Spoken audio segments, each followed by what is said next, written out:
Folks, thanks so much for tuning in. I'll say right off, those of you who are viewing and not just listening, you'll see I'm not in my regular studio. We're dealing with some power outages where I am right now.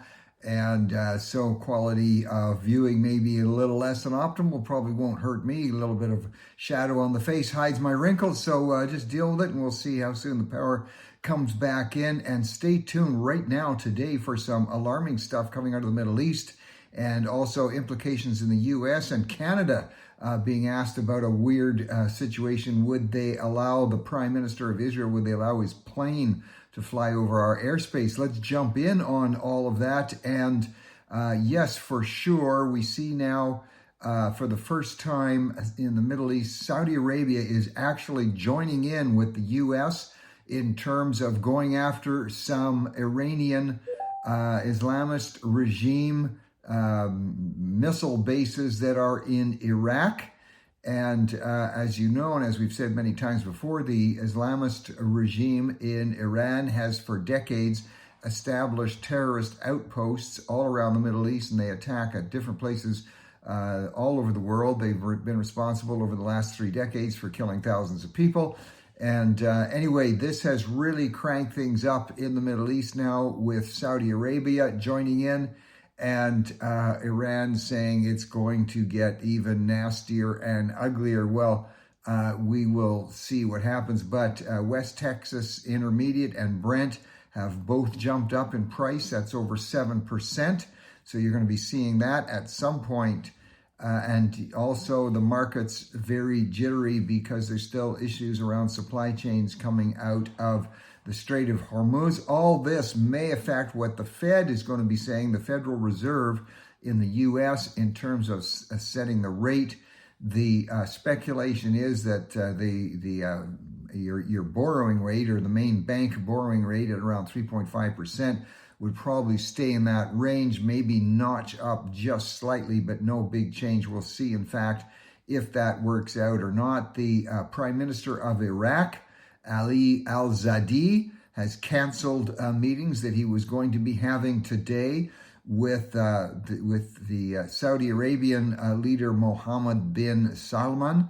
So that's been canceled. So things getting frostier and testier in Iraq for sure. You know, talking about family feuds and no telling what is going to be happening in Great Britain as that family feud between Prince William and Prince Harry continues. We reported that last week, and we know that the king did in fact meet with his somewhat estranged son with Prince Harry, with Harry and Meghan, but it was off-site. It was not at the palace.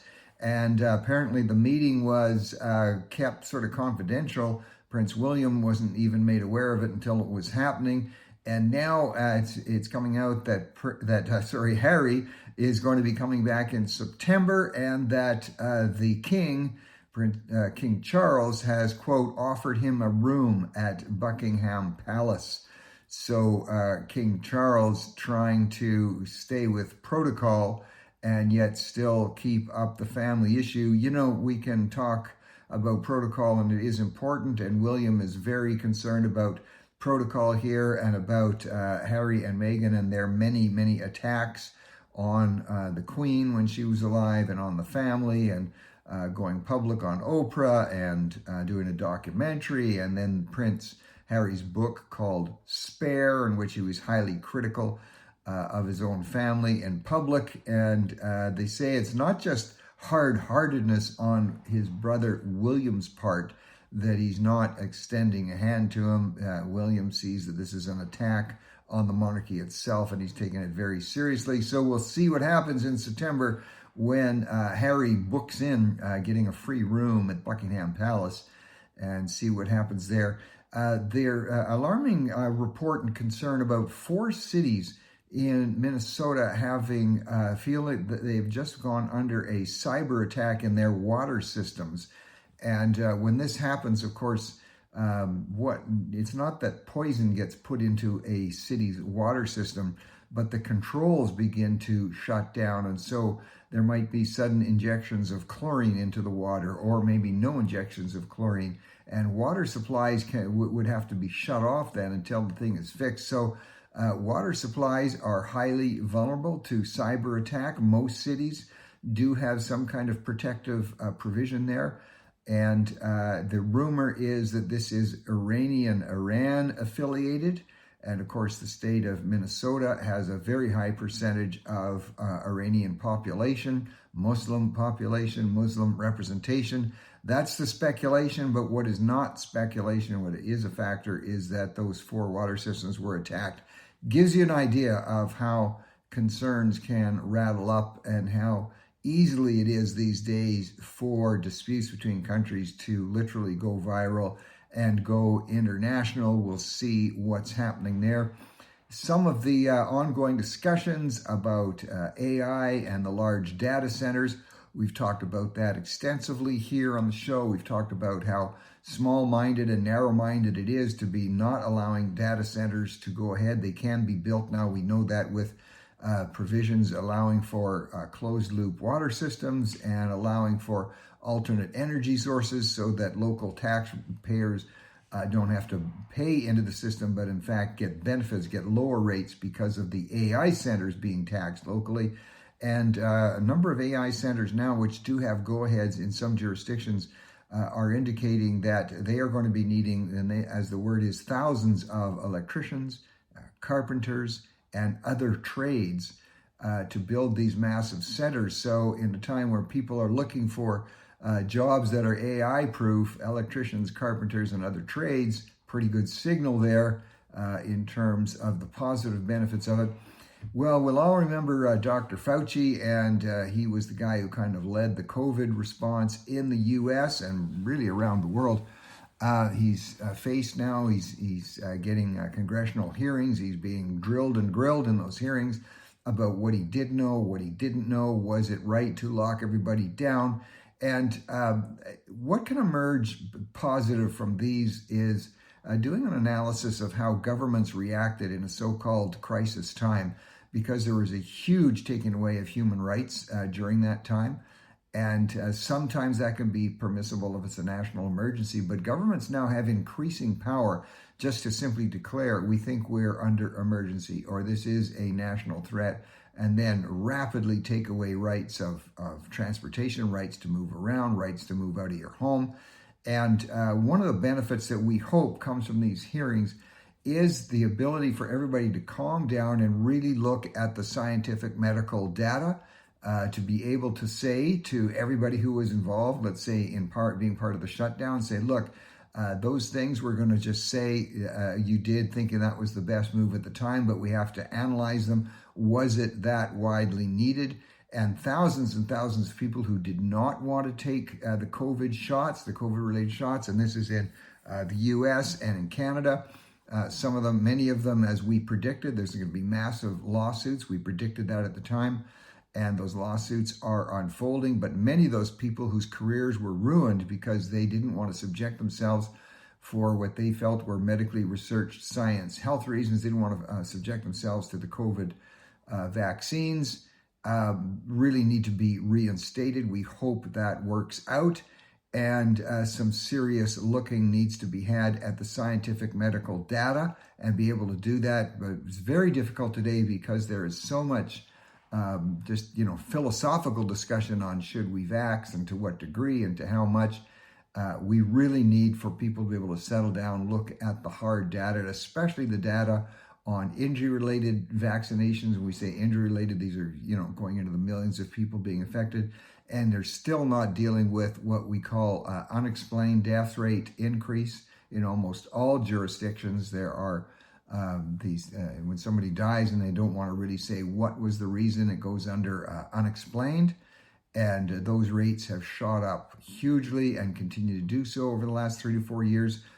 All we're saying is let's take a calm, collected look at this, and for the benefit of everybody. Anyway, let's see if that develops and goes ahead that way.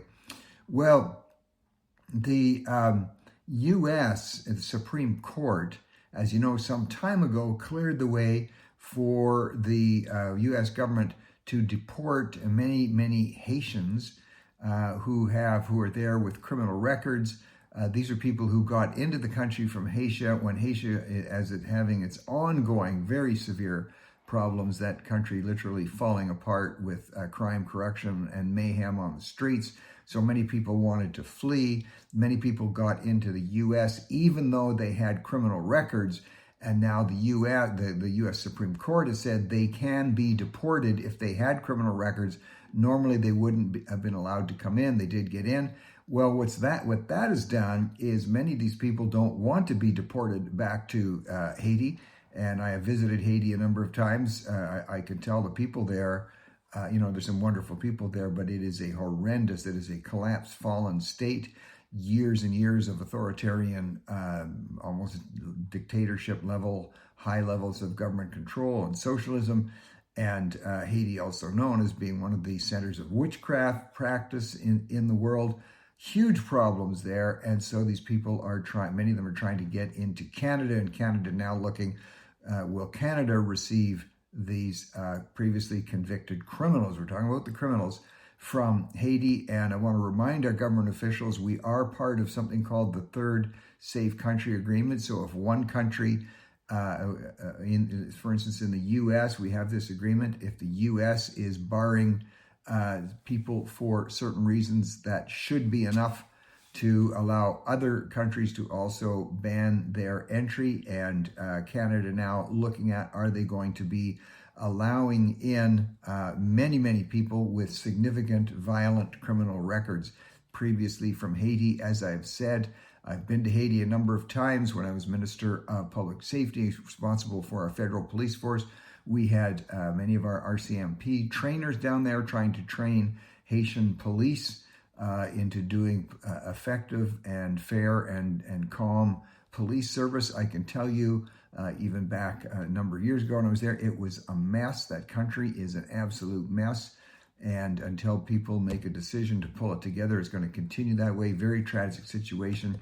And we should be sticking with our previous agreements. We should not be allowing violent criminals into the country, period.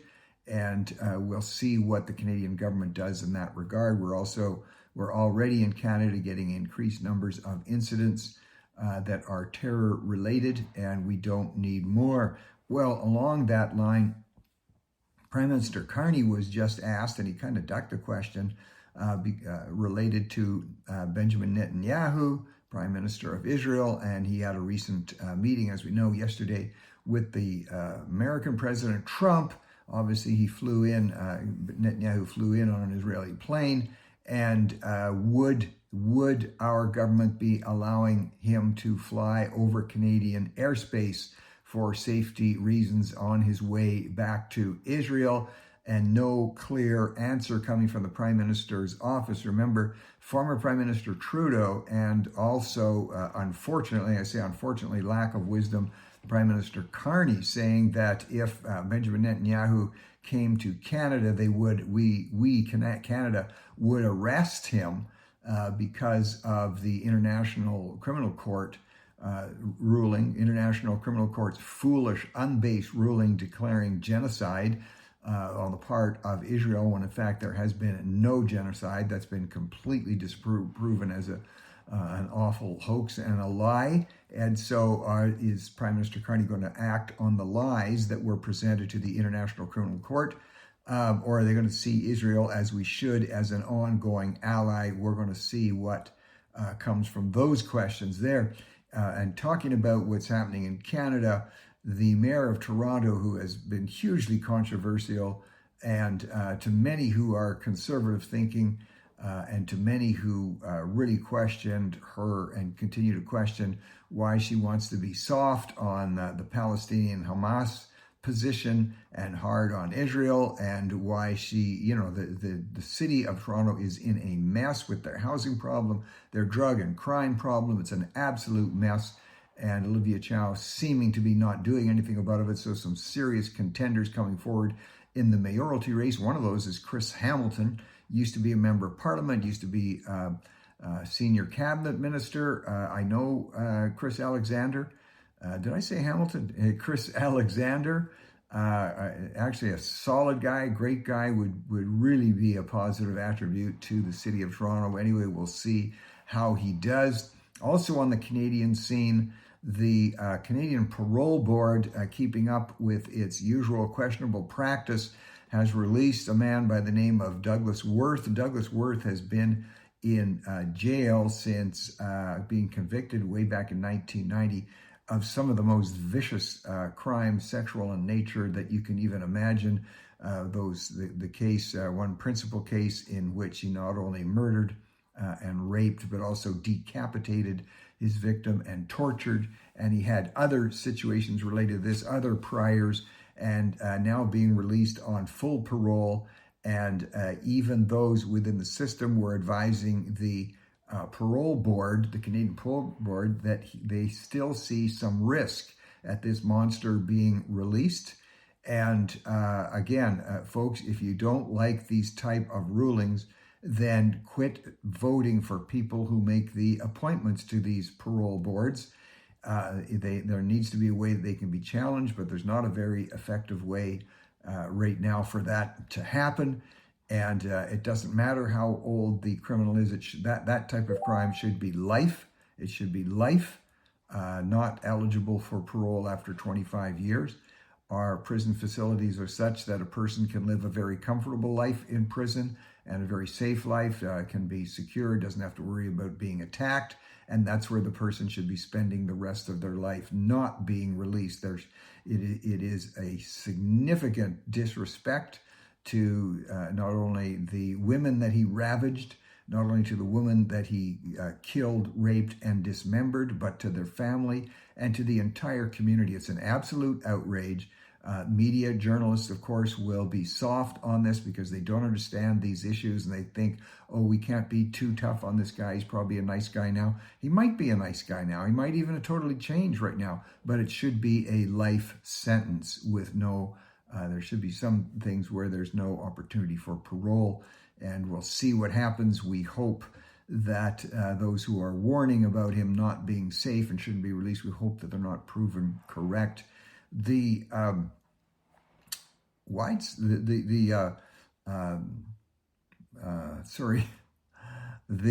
newspaper has been reported, the Wall Street Journal reporting interesting trend among Gen Zs and millennials who are looking to date and looking to hook up with somebody. There's a new app out there. It's available for $9.99. When the guy first put it out there, immediately, like overnight, had 10,000 people buy it, and it's continuing to buy. And it's called Spread. What it's talking about, it's a spreadsheet that if you're worried about trying to, meet somebody first, find out if you're compatible, that can be a risky business in itself. You just get this spreadsheet and it enters into you certain elements about the other person. It does the research, and then you look at the score chart and you measure whether you're going to be compatible or not. It seems like a lot of people on the internet are actually doing this for their friends, even if their friends aren't asking. There might be girlfriends might be concerned about some guy that the girl is interested in, or vice versa. And but anyway, it's really taken off. People making their evaluations based on the score you get on the spreadsheet. Nothing wrong with doing compatibility tests. I kind of did sort of wonder, what if that test had been available way back, maybe a couple thousand years ago, when, for instance, you remember the story of Ruth and the story of Obed and the marriage that took place there. And can you imagine if Ruth, because remember Ruth, she married Obed. Obed was the father or the direct lineage of Jesse, who was the father of the man who was going to become King David. And that was, of course, prophetically in the line of Jesus Christ himself. I can imagine what feedback she would have got if she'd fed this to Spread. She might have got something back saying about Obed, well, old guy, stuck in his ways, farmer, hoards his wealth. Actually, he didn't hoard his wealth, but he was quite generous. Might have come back with a low score. Obed may never have gotten married, and may never have had been in the lineage of David. Who knows? Just a kind of a smiling approach to this new app called Spread, and you still can't beat Life decisions like that, folks, pretty important. Biblically, if you're looking at that as the record, we see in the Bible the times, there was a couple of cases very clearly when it shows parents should be consulted about their thoughts about upcoming marriage. That'll just me saying that throws a horror shock into the eyes and minds and hearts of many. But it's proven out when you look at the biblical record, the cases where the marriage was really approved of and given the blessing by the parents always tended to work out better than those marriages where the parents had concerns. Just leaving you that thought and that little spreadsheet there. Folks, thanks for tuning in. Catch you tomorrow.